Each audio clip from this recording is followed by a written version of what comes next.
Hey, folks, welcome back to Getting In, a College Coach Conversation. Now, earlier in the show, I fumbled our Facebook URL. I want to make sure I get that right because we've got some great visual components to our show this week. So you can go to facebook.com/college coach. That's it. Find your way over there. We're going to post these videos for you to see what we look like and also to do the screen share that we just did with Joy in the last segment to talk a little bit about the activities list and the Common App. Now, here for the final segment, we're going to talk about scholarship searches.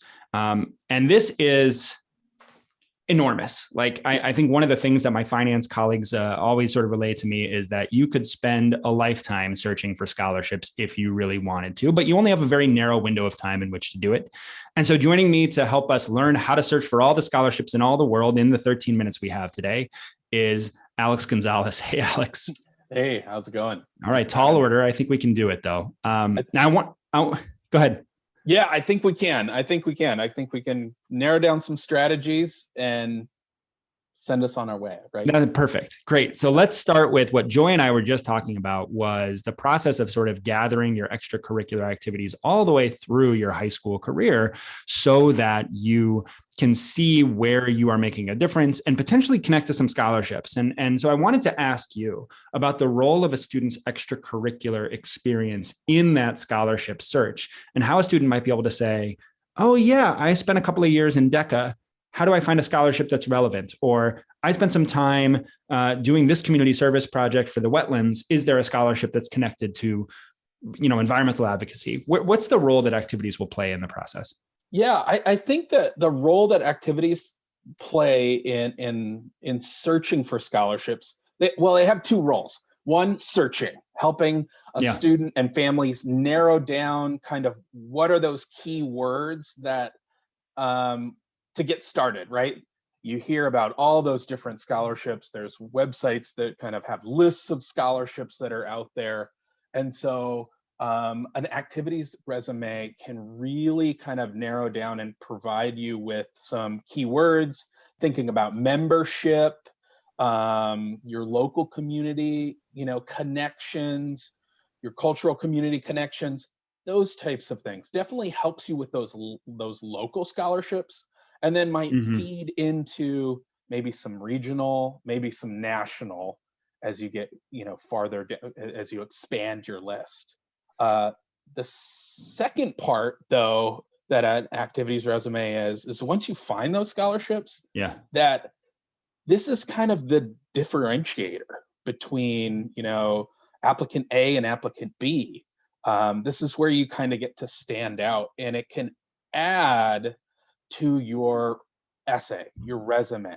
It can demonstrate leadership. It can demonstrate your connections to the community, your drive, grit to a certain extent. Like, these are the things that once you've met the kind of the minimum requirements that review committees really look at to make their decisions.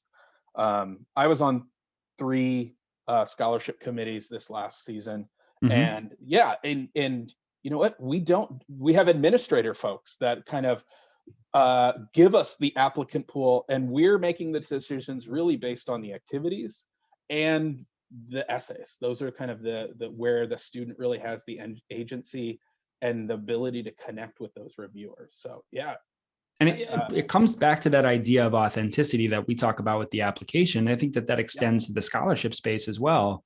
If you're choosing activities that you enjoy and then using those to drive your scholarship search, well, then when you finally submit those scholarship applications, you've got an authentic experience that you can pull on. You can talk about what it felt like to be doing the work that you were doing, how you made an impact in your community.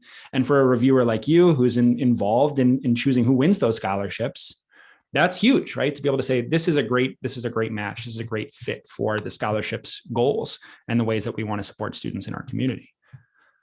Ultimately, those dollars are there. Like, you're charged on when you're sitting on that review seat, is like you're charged with, will this student be successful? How are they going to impact our organization? So Predicting impact is all about what you've already done and what that says about what you might do in the future. And that's true in the application process. And it's great to hear that that's corroborated in the scholarship process, because you can essentially kill two birds with one stone, maximizing scholarships and your admission chances by really focusing on the stuff you care about. Now, Alex, let's take a step back and think about the strategic approach to applying for scholarships, because again, there's so much out there. So how do we think about, family comes to you and they say, we would love some outside scholarships for college. We hear it is quite expensive and we want some support in paying for college. What do we do? So how do you simplify that request given the enormity of that task? Yeah. So think about it in two processes, right? One, exploring. So exploring and organizing where you can maximize your search.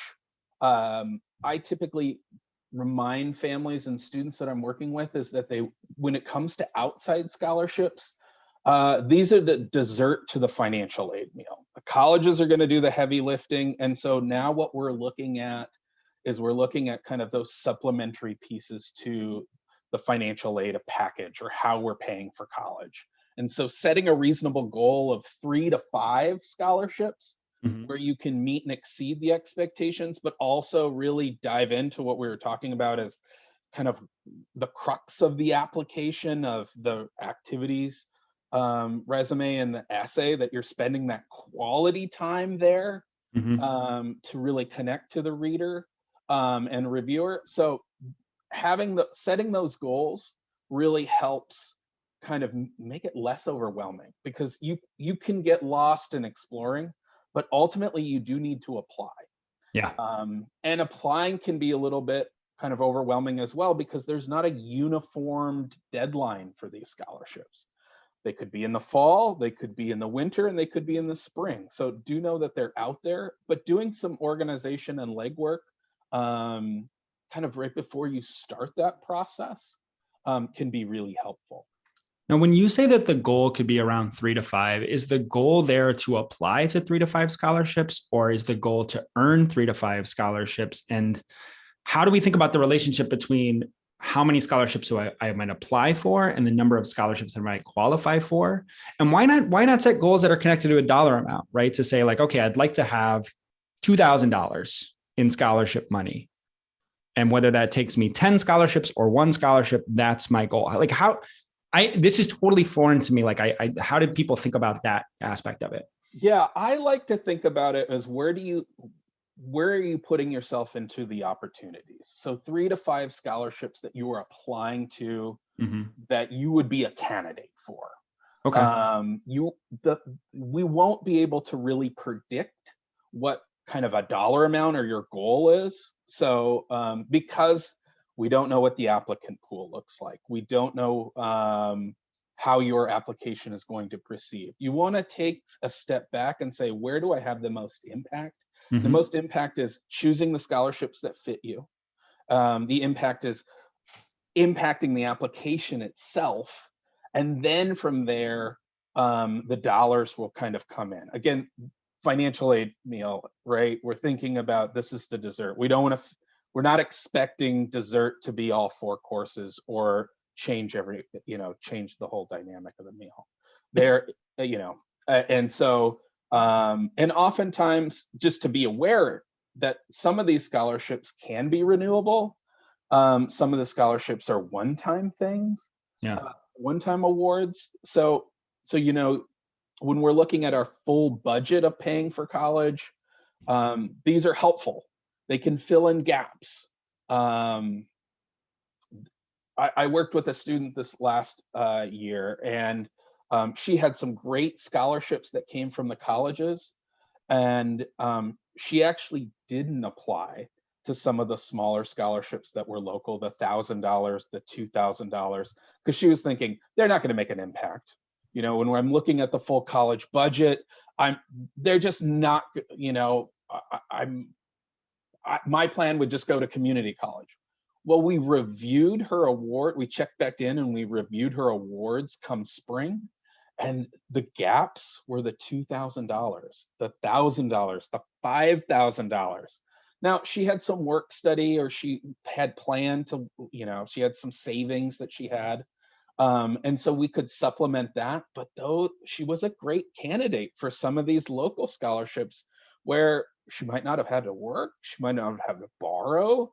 And so every little bit helps. I mean, it's I a think funny process. Yeah. It's like you're creating the opportunities to kind of review the opportunities later, Well, and I think this gets people a lot. I mean, I could think about, in the process of buying a home or any big purchase, you might say, well, what's another $1,000 on top of it? But like really, it's $1,000, whether it's a big purchase or a small purchase. And whether you're paying $50,000 a year for college, having an extra $1,000 that you don't have to send towards that is helpful in some regard. And so you've got to both, I think, dispense the myth that says, you're going to get a huge, full ride tuition scholarship from a private scholarship. That's just not a realistic expectation for students to have.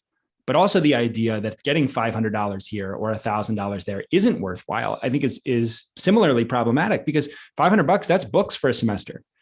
$1,000, that's books for the year. Like, you can do a lot of good work with the money that comes your way. It sounds like part of the reason that you are suggesting that students limit their search has to do with just making sure that they've got the best application that they have and managing that time as well. So it's making fit and then being sure that you can put a good application forward.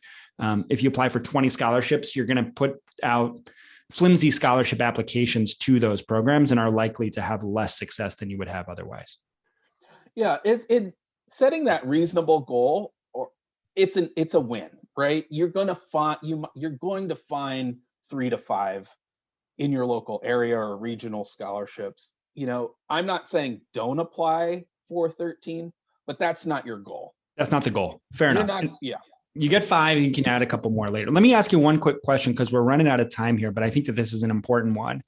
A lot of people think that if you win an outside scholarship, that might eat into the award that you might get directly from your college. College says, we'll give you $10,000. You say to them, well, I've already got $1,000 here. They say, okay, well, that's great. We only need to give you 9. And you bring that $1,000 elsewhere.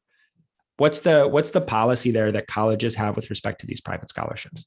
Yeah, so best practices, those outside scholarships are typically going to take care of loans first. Okay. And then maybe some work study or some need types of scholarships or need grants. However, it's a good problem to have. Right. So, if you're saying, I'm not going to do, like, that's the rumor that I heard, I'm not going to apply, you're doing yourself a disservice, because Gotcha. All 5 scholarships you'd have to win. They'd have to be some larger dollars. That financial aid package would have to be kind of mostly scholarships for it really to affect that. I've sat on scholarship management committees, so like where we handed out dollars. There are strategies out there to kind of minimize that impact.